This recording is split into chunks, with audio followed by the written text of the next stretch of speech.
Hello students, today I'll teach you the topic adjoint of a matrix. ये topic करने के लिए सबसे पहले बच्चे आपको कोफैक्टर्स एंड माइनर्स वाला टॉपिक क्लियर होना चाहिए एंड आई होप वो आपको क्लियर है. अगर वो क्लियर नहीं है तो पहले किसी और वीडियो से वो टॉपिक क्लियर करो एंड फिर ये टॉपिक आपको समझ में आएगा एडजॉइंट ऑफ अ मैट्रिक्स. जैसे कोई भी मैट्रिक्स है हमारे पास ये, ठीक है, ये कोई मैट्रिक्स है हमारे पास स्क्वायर मैट्रिक्स 2 3 1 4. इसका एडजॉइंट कैसे निकालना है? इसका एडजॉइंट निकालने के लिए सबसे पहले आपको इसकी सभी एंट्रीज़ के कोफैक्टर्स निकालने पड़ेंगे. जैसे 2 है, 2 जो एंट्री है इसका कोफैक्टर कैसे निकालेंगे? कोफैक्टर के लिए बच्चे ये होता है सिंबल कैपिटल A, इसके पैर में 1 1 1 1. क्यों? क्योंकि इस स्मॉल 2 का एड्रेस क्या है? A11 मतलब ये फर्स्ट रो में है एंड फर्स्ट ही कॉलम में है. तो फिर इसका इसलिए इसके पैर में मैंने क्या लिखा है 1 1. इसका कोफैक्टर कैसे निकलेगा? -1 की पावर 1 + 1. आपको ये रो छोड़नी है, ये कॉलम छोड़ना है. तो ये क्या बचेगा आपके पास 4. तो -1 की पावर 1 + 1 × 4. अब -1 की पावर 1 + 1 मतलब -1 की पावर 2. ये तो 1 ही दे देगा. 1 × 4 कितना आ गया हमारे पास? 4. सिमिलरली आप अगली एंट्री जैसे 3 है, इसका कोफैक्टर निकालोगे तो क्या लिखोगे? A12. क्यों? क्योंकि इस एंट्री का एड्रेस क्या है? ये फर्स्ट रो में है एंड सेकंड कॉलम में है. तो 1 2. तो इसमें क्या आएगा? -1 की पावर 1 + 2. ये रो छोड़नी है, ये कॉलम छोड़ना है. क्या बचा? 1. तो -1 की पावर 3 × 1. -1 की पावर 3 क्या होता है? -1. तो ये कितना आ गया? -1. सिमिलरली बच्चे आप 1 का एंड 4 का कोफैक्टर्स निकाल सकते हो. आप इनके कोफैक्टर्स निकाल लोगे. अगर 3 × 3 का मैट्रिक्स है तो आपके पास 9 एंट्रीज होंगी. तो आपको 1 बाय 1 उन 9 की 9 एंट्रीज के कोफैक्टर्स निकालने होंगे. सबसे पहले आप कोफैक्टर्स निकालो, फिर कोफैक्टर मैट्रिक्स बना लो. कोफैक्टर मैट्रिक्स कैसे बनाते हैं? जैसे जो भी आपका कोफैक्टर्स आए, जैसे ये 2 × 2 का है तो कोफैक्टर मैट्रिक्स भी 2 × 2 का ही बनेगा. सपोज ये मैट्रिक्स अगर 3 × 3 का होता तो कोफैक्टर मैट्रिक्स भी 3 × 3 का बनेगा. क्या करना है आपको? एंट्रीज की बजाय उनके कोफैक्टर्स लिख देने हैं. जैसे ये 1 1 एंट्री थी, 1 1 एंट्री की बजाय 1 1 एंट्री का कोफैक्टर लिख देना है, मतलब 4. अब 1 2 एंट्री की बजाय क्या लिख देना है? 1 2 एंट्री का कोफैक्टर मतलब -1. 2 1 एंट्री की बजाय उसका कोफैक्टर -3. 2 2 एंट्री की बजाय उसका कोफैक्टर 2. एडजॉइंट क्या होता है? Adjoint is transpose of cofactor matrix. जो भी कोफैक्टर मैट्रिक्स आया आपके पास उसका क्या कर दो? ट्रांसपोज. तो वो क्या बन जाता है? एडजॉइंट. जैसे मेरे पास ये कोफैक्टर मैट्रिक्स आया था, इसका मैंने क्या कर देना है? Transpose. This is the notation for transpose. Transpose कैसे करते हो आप लोग? जैसे ये फर्स्ट रो है, ये फर्स्ट कॉलम में चेंज हो जाएगी. ये जो सेकंड रो है ये सेकंड कॉलम में चेंज हो जाएगी and this is the adjoint. ये क्या होता है? किसी मैट्रिक्स का एडजॉइंट. ये आंसर आ गया. अब एडजॉइंट से रिलेटेड टॉपिक है हमारे पास इन्वर्स ऑफ अ मैट्रिक्स. किसी भी मैट्रिक्स का इन्वर्स कैसे निकालते हैं? किसी भी मैट्रिक्स का इन्वर्स निकालने के लिए सबसे पहले आपको सीखना होगा कि एक मैट्रिक्स को 2 कैटेगरीज में डिवाइड किया जाता है. कई मैट्रिक्स होते हैं सिंगुलर मैट्रिक्स एंड कई मैट्रिक्स होते हैं non singular matrix. Singular matrix कौन से होते हैं? जैसे कोई मैट्रिक्स है P, a matrix P is said to be singular if P determinant is equal to 0. किसी मैट्रिक्स को आप सिंगुलर तब बोलते हो अगर उसका डिटर्मिनेंट किसके इक्वल होता है? 0 के. जिस मैट्रिक्स का डिटर्मिनेंट 0 के इक्वल आ गया उस मैट्रिक्स को बोलते हैं सिंगुलर मैट्रिक्स. फॉर एग्जांपल जैसे मेरे पास ये मैट्रिक्स है, अगर कोई मुझसे पूछे कि ये मैट्रिक्स सिंगुलर है कि नहीं तो मैं कैसे चेक करूँगी? मैं इसका डिटर्मिनेंट निकालूंगी. मैंने इसका डिटर्मिनेंट निकाला, क्या आ गया? 0. तो डैट मीन्स मैं बोलूँगी कि ये मैट्रिक्स क्या है? Singular matrix. ऐसे ही हमारे पास होते हैं बच्चे नॉन सिंगुलर मैट्रिक्स. किसी भी मैट्रिक्स को नॉन सिंगुलर तब बोलते हैं अगर उसका डिटर्मिनेंट 0 के इक्वल नहीं है. मतलब अगर उसका डिटर्मिनेंट नॉन 0 है तो वो मैट्रिक्स क्या बन जाता है? Non singular. फॉर एग्जाम्पल जैसे ये मैट्रिक्स है, अगर मैं इसका डिटर्मिनेंट निकालूँ तो कैसे निकलेगा? 2 1 × 2 -4 × 3 12. 2 - 12 करके -10 आ गया. ये 0 तो नहीं आया ना? कुछ भी आए, चाहे पॉजिटिव आए चाहे नेगेटिव आए, रियल आए कॉम्प्लेक्स आए, अगर नॉन ज़ीरो एंट्री आ रही है ना, मतलब 0 के अलावा कुछ भी आ रहा है तो उस मैट्रिक्स को क्या बोलेंगे? Non singular. अगर 0 आ रहा है तो सिंगुलर, अगर नॉन ज़ीरो आ रहा है तो नॉन सिंगुलर. फिर उसके बाद है आपका टॉपिक इन्वर्टिबल मैट्रिक्स. बच्चे किसी भी मैट्रिक्स को इन्वर्टिबल तभी बोलते हैं अगर वो मैट्रिक्स नॉन सिंगुलर हो. A matrix A square matrix P is said to be invertible if and only if P is non singular. कोई भी मैट्रिक्स तभी इन्वर्टिबल होता है अगर वो नॉन सिंगुलर हो, मतलब सिर्फ उन्हीं मैट्रिसेस का इन्वर्स एग्जिस्ट करता है जो जिनकी डिटर्मिनेंट की वैल्यू नॉन ज़ीरो होती है।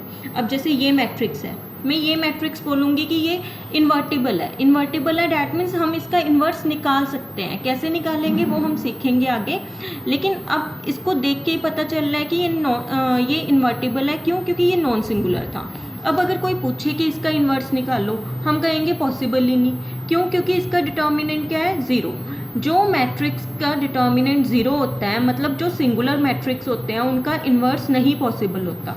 जो नॉन सिंगुलर होते हैं सिर्फ उन्हीं का ही इन्वर्स पॉसिबल होता है। नेक्स्ट बच्चे हम सीखेंगे कि इन्वर्स कैसे निकालते हैं किसी भी मैट्रिक्स का।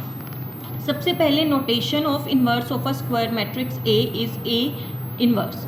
अब कोई स्क्वायर मैट्रिक्स है ए, उसके इन्वर्स की नोटेशन होती है बच्चे ऐसे, ए की पावर में -1 डाल देते हैं। तो ये नोटेशन है किसकी?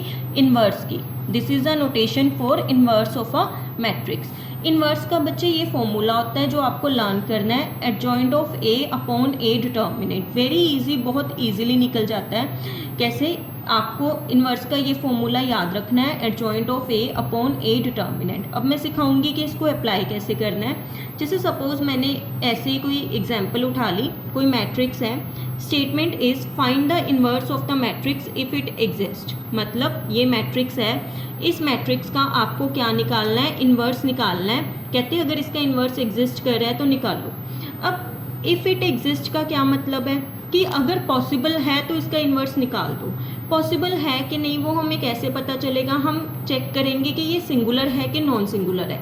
अगर तो ये सिंगुलर हुआ हम बोलेंगे इसका इन्वर्स एग्जिस्ट नहीं कर रहा। अगर ये नॉन सिंगुलर हुआ हम बोलेंगे इसका इन्वर्स एग्जिस्ट कर रहा है। एंड सिंगुलर नॉन सिंगुलर कैसे पता चलता है? डिटर्मिनेंट निकाल के। मैं इसका डिटर्मिनेंट निकाल लूँ, किसी मर्जी के अलोंग एक्सपेंड कर लो, फर्स्ट रो के, सेकंड रो के, थर्ड रो के, फर्स्ट कॉलम के, सेकंड कॉलम के, थर्ड कॉलम के, कोई भी कॉलम या कोई भी रो के अलोंग एक्सपेंड कर लो। बट जैसे हमने सीखा हुआ है 4.2 में प्रॉपर्टीज ऑफ डिटर्मिनेंट में कि जिस रो में मैक्सिमम जीरोज होती हैं या जिस कॉलम में मैक्सिमम जीरोज होती हैं उससे एक्सपेंशन आसान हो जाती है। तो इसलिए मैं C1 से एक्सपेंड कर रही हूँ, आप चाहे R1 से कर लेना। एक्सपेंड किया, आई होप आपको एक्सपेंड करना आता होगा। तो 10 आ गई वैल्यू। अब ज़ीरो तो नहीं आई ना, डिटर्मिनेंट नॉन ज़ीरो है। एंड जिनका डिटर्मिनेंट नॉन ज़ीरो होता है उनका इन्वर्स एग्जिस्ट करता है। तो डैट मीन्स ये मैट्रिक्स का इन्वर्स क्या करेगा? एग्जिस्ट करेगा। ये नॉन सिंगुलर मैट्रिक्स है तो इसका इन्वर्स हमारे पास क्या करेगा? एग्जिस्ट करेगा। क्यों? क्योंकि ये नॉन सिंगुलर मैट्रिक्स है। ठीक है, अब हमें पता है कि इन्वर्स के लिए हमारे पास ये फॉर्मूला होता है, adjoint of A upon A determinant. A determinant हम निकाल चुके हैं, अब हम क्या निकालेंगे? Adjoint of A. एंड मैंने आपको पीछे सिखाया है कि एडजॉइंट ऑफ ए निकालने के लिए आपको क्या निकालने पड़ेंगे? कोफैक्टर्स। अब जैसे यहाँ पे इस 3x3 मैट्रिक्स में कितनी एंट्रीज हैं? 9। आपको इन 9 एंट्रीज के कोफैक्टर्स निकालने पड़ेंगे। अब कैसे निकालते हैं? सबसे पहले मैं इस एंट्री का निकालती हूँ, जैसे 1 का। तो हम ये वाली रो छोड़ देंगे, ये वाला कॉलम छोड़ देंगे, क्या बचेगा? 2 0 4 5। वो मैंने लिख लिया 2 0 4 5। -1 की पार्ट 2 क्यों लिखी? क्यों? क्योंकि 1 का कोफैक्टर मतलब A11। A11 मतलब -1 की पावर 1 + 1। ये माइनर का सिंबल है कि माइनर्स एंड कोफैक्टर्स में सिर्फ इतना को ही फ़र्क होता है कि -1 की इतनी पावर आ जाती है साथ में। तो इसको सॉल्व करके आपको मिल गया 10। सिमिलरली बच्चे आपको इन सभी एंट्रीज के कोफैक्टर्स निकालने हैं जो मैंने यहाँ पे आप देख सकते हो निकाले हुए हैं। आप खुद से निकाल लेना, अब मैं ये सारे एक्सप्लेन नहीं करूँगी, आप कोफैक्टर्स निकाल लेना।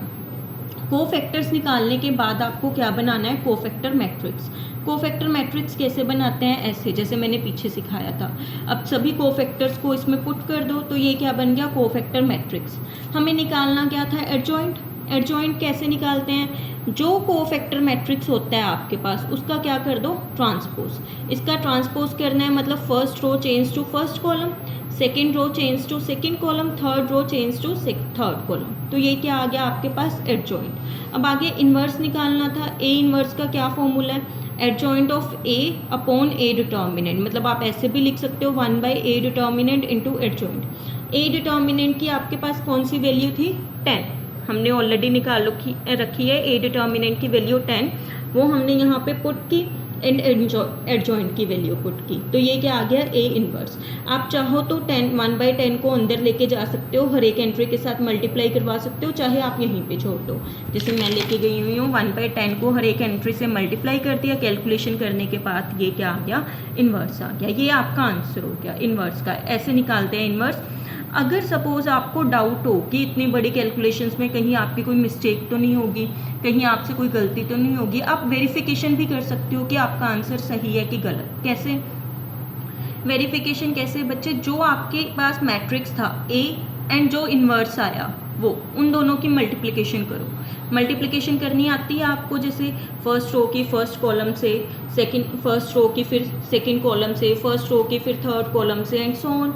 मल्टीप्लिकेशन करने के बाद अगर तो आपके पास आइडेंटिटी बन जाए एंड में, तो हम बोलते हैं इन्वर्स एग्जिस्ट कर रहा है। जैसे A inverse equal to identity आ गया, डैट मीन्स इन्वर्स एग्जिस्ट कर रहा है।